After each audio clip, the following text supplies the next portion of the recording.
Wonderful, wonderful, wonderful. So it is Monday, and I am so incredibly blessed to be joined with Karen Oates from Awaken Your Soul Queen.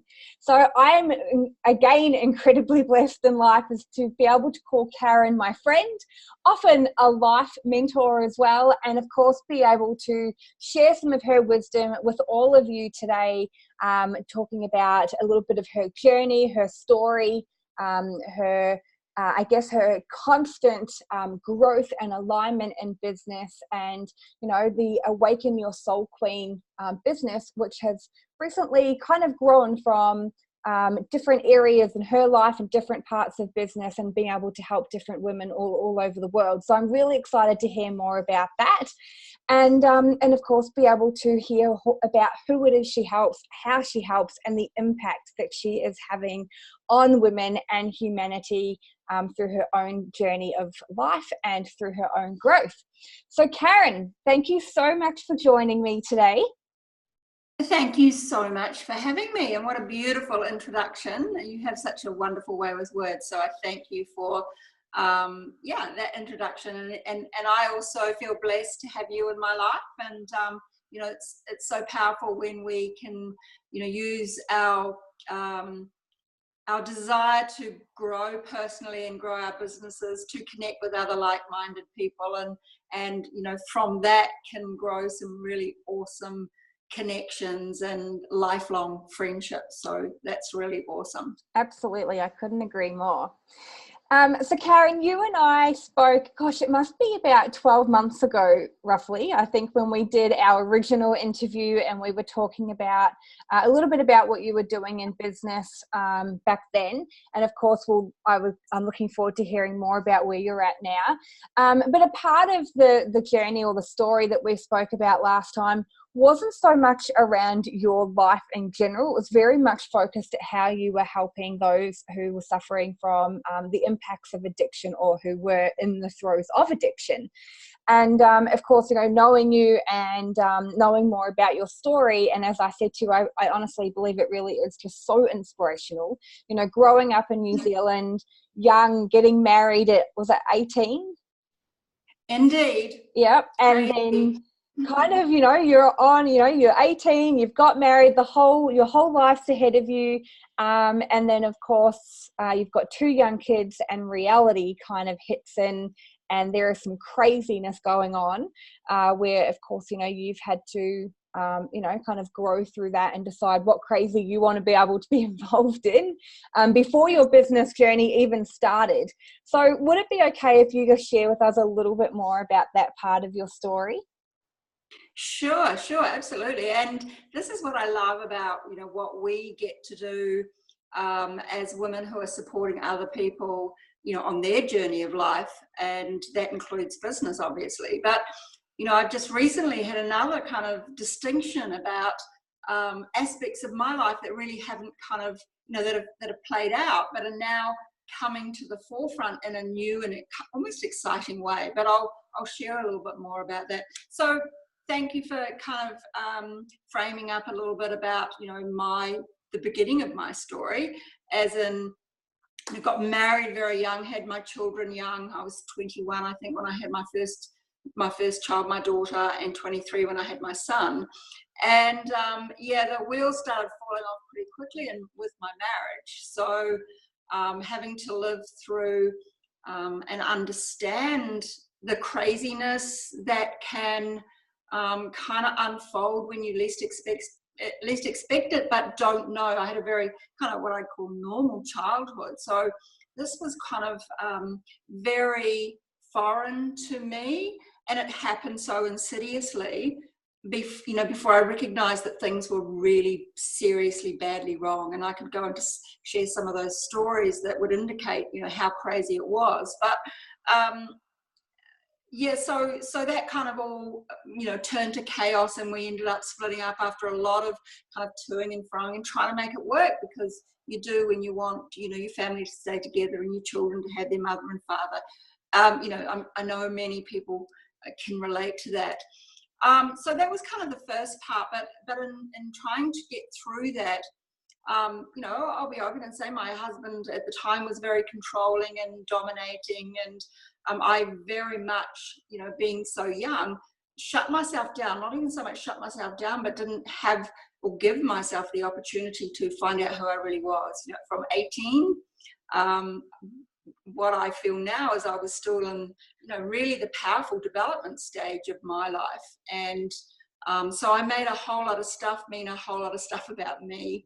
And that was kind of the beginning of that roller coaster ride that I went on in my own life for many years. And I guess the other key part of my life that has been most challenging for me is that my children are both addicts, so struggling with severe addictions. My son is in recovery, but you know, that has brought, again, I could share some stories around that which would indicate how severe those some of those scenarios were.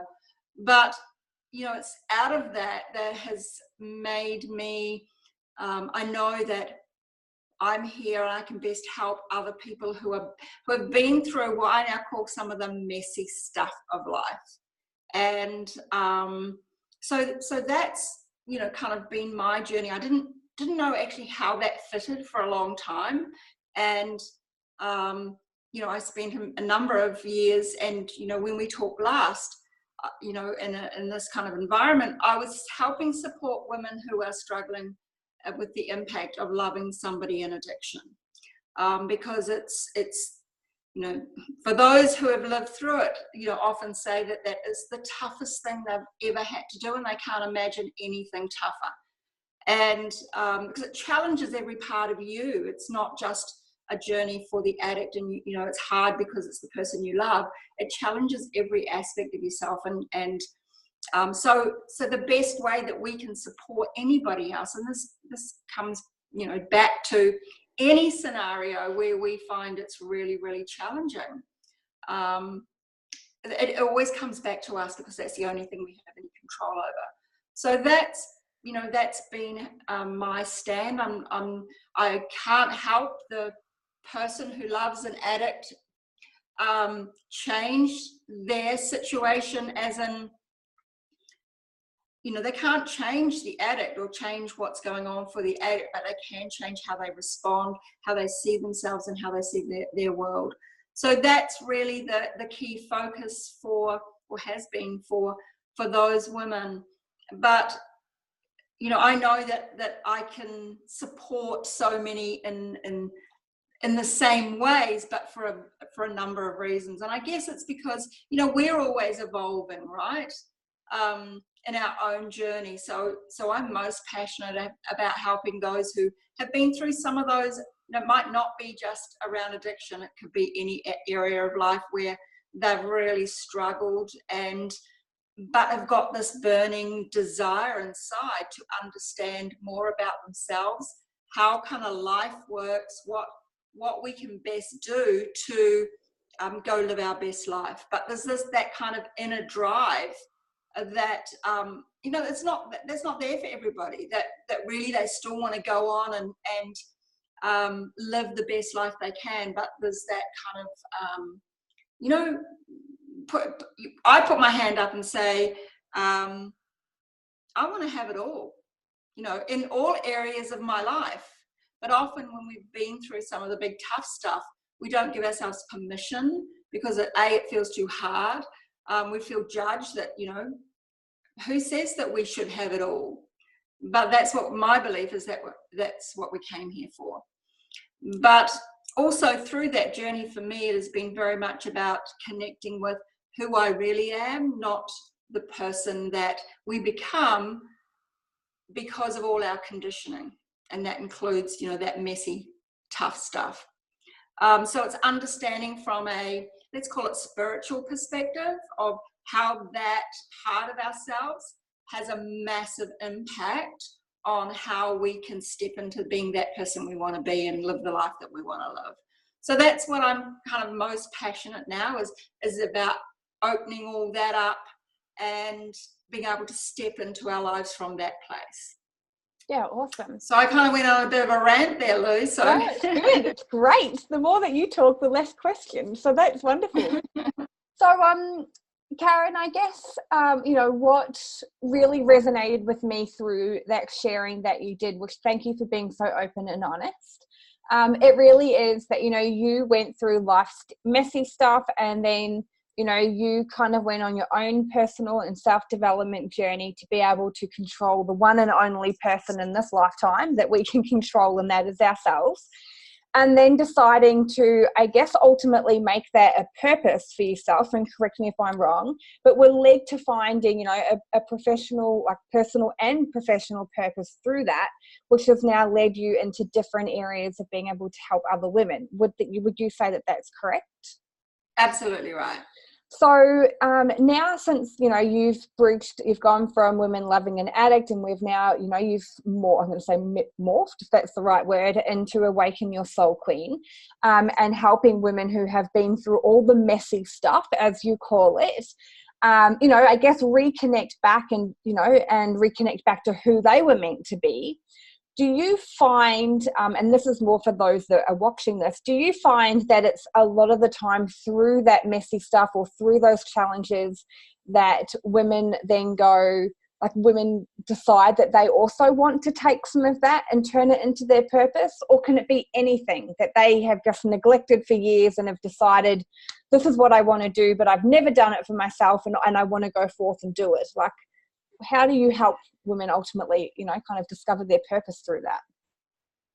I guess I'm most passionate about getting women who have been through the messy stuff to really kind of unpack what's gone on for them, not from a let's dig into all that tough stuff, but really to see where the gifts are, like what has that given them, in order for them to actually use it as the gateway to be able to, live your life and maybe give back, because not everybody is going to use those struggles and turn them into gifts to go out and help other people, but many will. And there's lots of opportunities that they can take from that. But I guess the key message from me around this is that when we really understand and know that we came here to live a friggin' amazing life, and it doesn't have to always be actually about what the traditional concept is around giving back, or how we can, help others to go live their best life, because our best life is living our best life regardless of whatever that looks like. And that sometimes is, I want to be the best mother. I want to be the best grandmother. I want to go travel the world. But when we step into owning what it is we want, not what we think we should want or what we think other people think we should want, but truly what that is for us, and go do that, go live that, go be that. That's the gift we've got to give to the world, because it's the purpose that we're here. Often we do think that there's some big, big, hairy, fulfilling kind of concept out there, or purpose that we should be living, especially of those of us who've been through something, that kind of shuts us down. It can be that, but it doesn't have to be. So anybody who puts their hand up and says, I want more, and that more what? More of everything. More deeper relationships, whether that be with your significant other or with, family. Whether it's a business and that you want to make squillions of money, own that. Like, say, that's what lights me up. That's what I want to go do.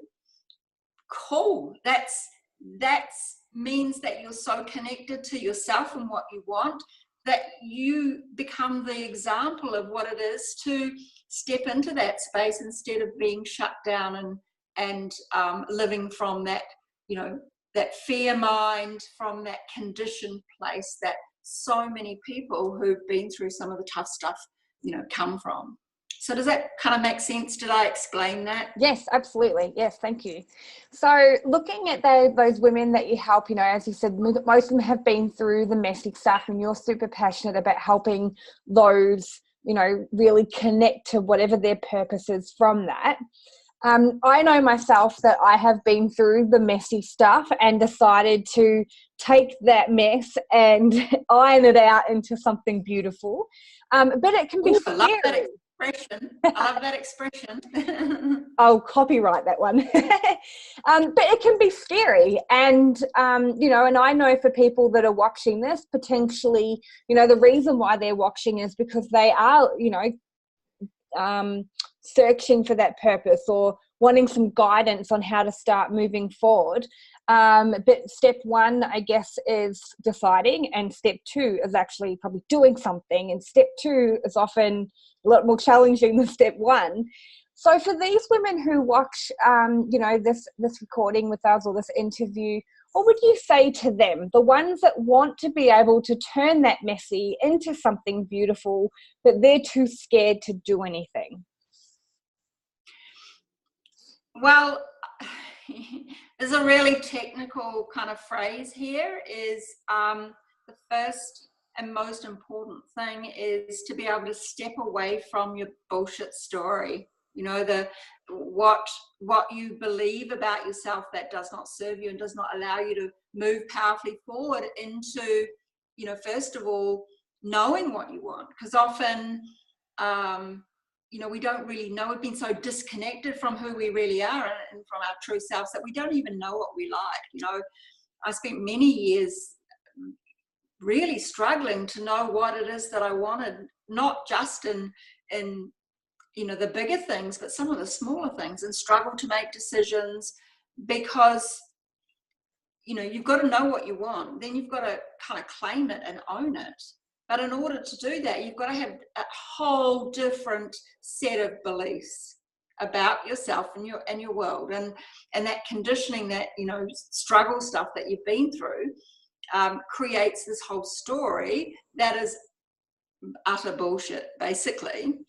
So that's the most important thing, is stepping away from that. And it's not about laying it down and digging into it and trying to understand even why. It's being able to have a solid process to be able to step away from that and move powerfully forward towards what it is you want. But you've got to have the clarity around what you want, and make a commitment to that, and then go after it.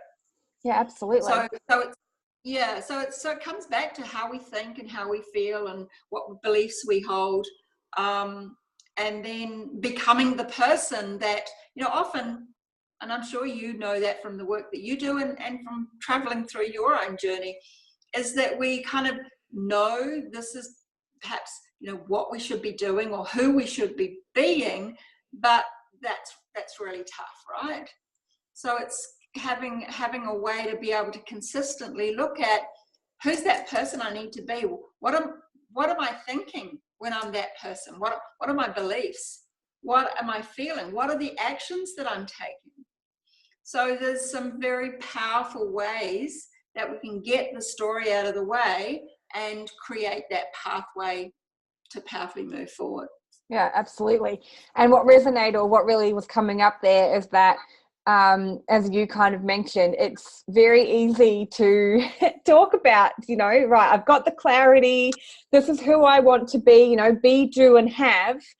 And, and then we can think of all the ways we execute, but that part is the challenge, because we do have to become someone completely different to be able to go from where we are to where we want to be, and be willing to go on that journey.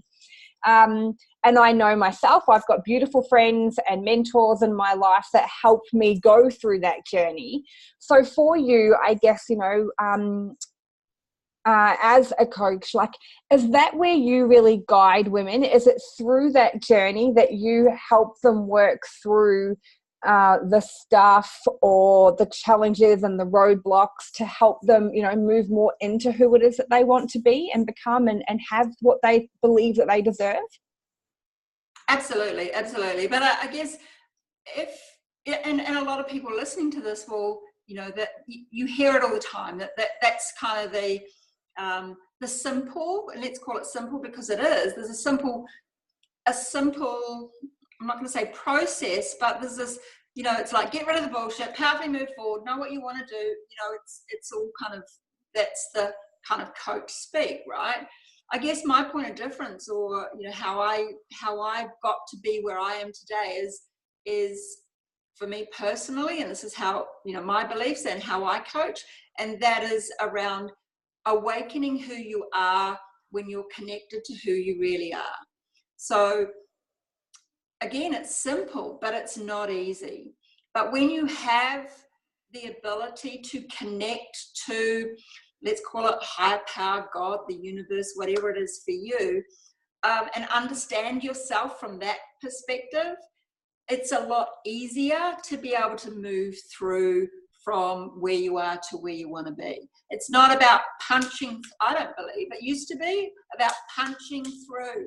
It's about being able to look at things from a new perspective. It's got to be a totally new perspective, and start owning and believing that as you move forward. Again, it's simple, but is it easy? Hell no. I mean, if it was easy, we'd all be living the amazing life that we want to live. But you've got to be all in. You've got to put your hand up and say, this, my decision to go after my life the way I want it to be is not just I'm going to sit on the sidelines and watch somebody else and be envious and of them having what they want and hoping that it will change, and maybe doing some things now and again. It's about being all in and making that commitment. But absolutely, most people can't do it on their own, not to where you can go. Like, I've had coaches and mentors my entire life, and it's about having someone to partner with to help, not only with a kind of accountability and those things, but helping you. When you go through massive change, you're not going to do that from the place that you are now. Somebody's going to hold you to the vision of your life, because every step that you take and every kind of milestone that you reach, there's another whole vision out there. Like, you think that the person that you need to be, the life that you want to live is, you can see that, but as you move forward, that keeps shifting, because you keep shifting, and it's so much more. Well, it's so much more than you ever really could have imagined. Absolutely. But have someone to hold you to continuing to move forward. Yeah. And I guess, it's a challenge of perspective as well, right? Like, at the end of the day, I may come to you and say, this is my dream, this is what I'm wanting to achieve, and this is who I've been given this vision or what have you. And then you set out on the journey, and yes, there's accountability, because sometimes it does get scary. We've got to do things like create personal and professional boundaries, and overcome a lot of fear that we've potentially got around us, and take off mask after mask, or as I like to say, peel the onion every single time, because I cry so much through the journey. But also, we only know our perspective in the bubble, and in order to be able to get to that next stepping stone, it often needs a different perspective to be able to challenge us on the way that we think we should do it, because we're just dragging past stuff, through. Otherwise, and often we'll end up hitting that same wall and go, well, why has that happened? Because we don't know the way that we should be thinking in order to be able to kind of get through. And that's kind of how I see it a little bit as well. Now, Karen, just quickly, you mentioned a little bit back there is that, and I think that this is quite important, because using my own experience here, going through the messy stuff, if anyone can relate, I can beat myself up internally like no tomorrow. And when I first started deciding to turn the messy stuff into something, I was attracting the external beat me up and bang, bang, bang, and must work. And, and I, because that was what I was looking for, because that's what I believed. And of course, I've kind of shifted my own journey into self-love and appreciation and flow, and you know, without the pressure, I call it the pressure monkey, you can actually move forward a lot quicker towards your dreams as opposed to beating yourself up all the time.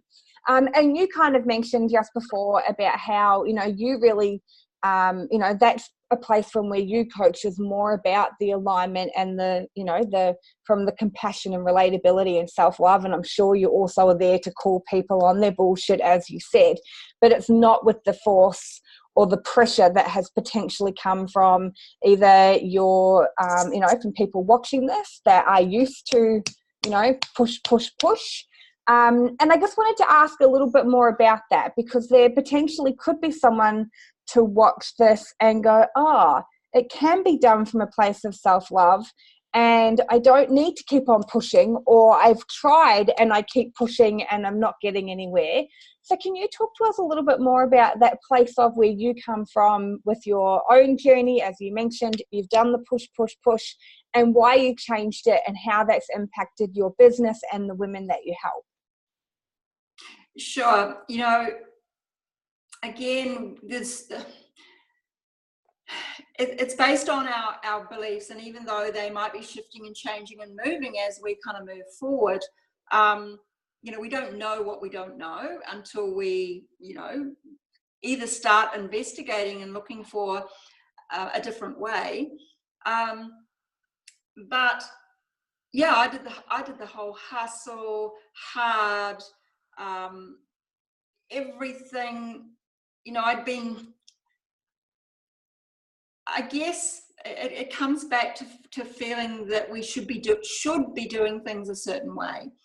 And the thing is that for those who understand kind of the law of attraction, which is, you know, a huge part of how I coach, well, I'm going to say using the law of attraction. I mean, we all are impacted by the law of attraction, but when we understand how it operates, so the more that I was experiencing hard, the more that hard would show up. And again, hard's only a perception, right? Like what is hard? It's an emotional place that we go to that we don't want to move through. So it's almost like, again, the more that hard shows up, the law of attraction is going to deliver us more hard to. So it's about learning to step back and understanding how that you can get to the same place without the emotion of hard.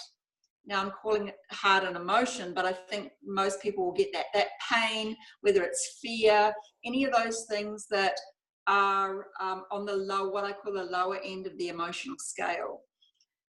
So I kind of use a term that I like to use, because hustle has been a word that's kind of played out in my life, that, you know, we're supposed to be working hard at whatever it is, whether it be relationships or our business or making money or health and fitness.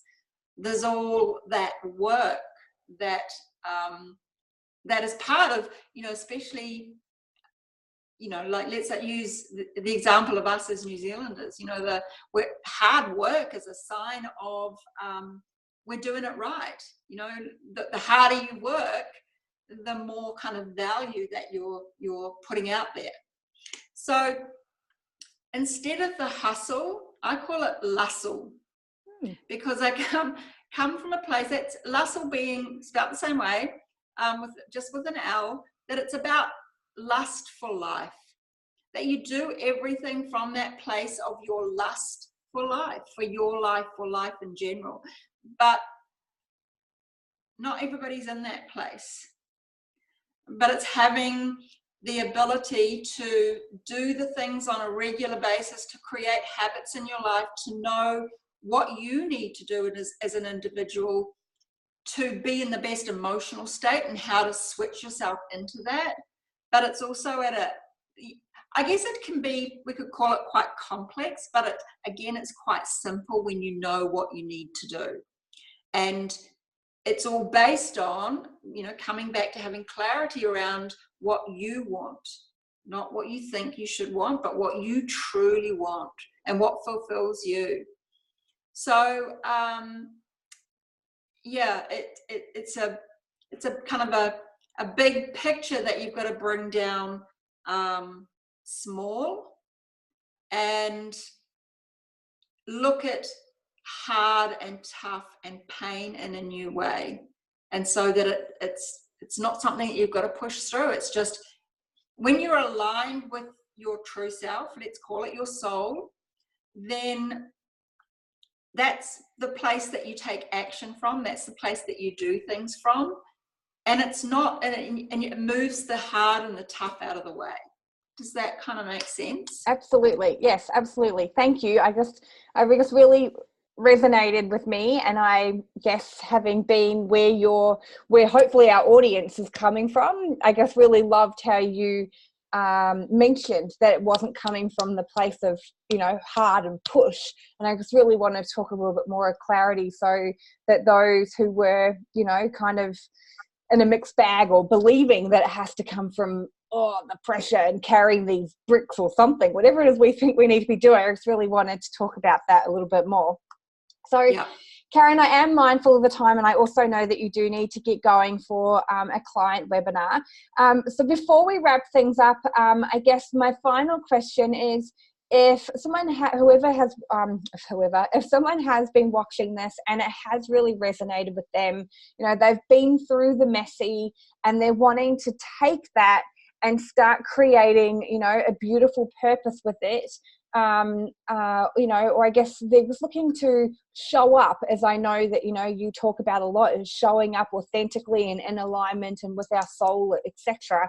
How do people go about connecting with you to ask any more questions about where they're at, or even how they could help, how you could help them show up in their life?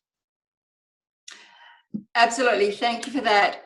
So my website, karenoates.com, really easy to find. There's a new program that I'm about to launch, which I don't have enough of information on that yet, but go there, check that out. I think you'll get more of a feel for what I do from there. Also on my Facebook page, Karen Oates, Awaken Your Soul Queen.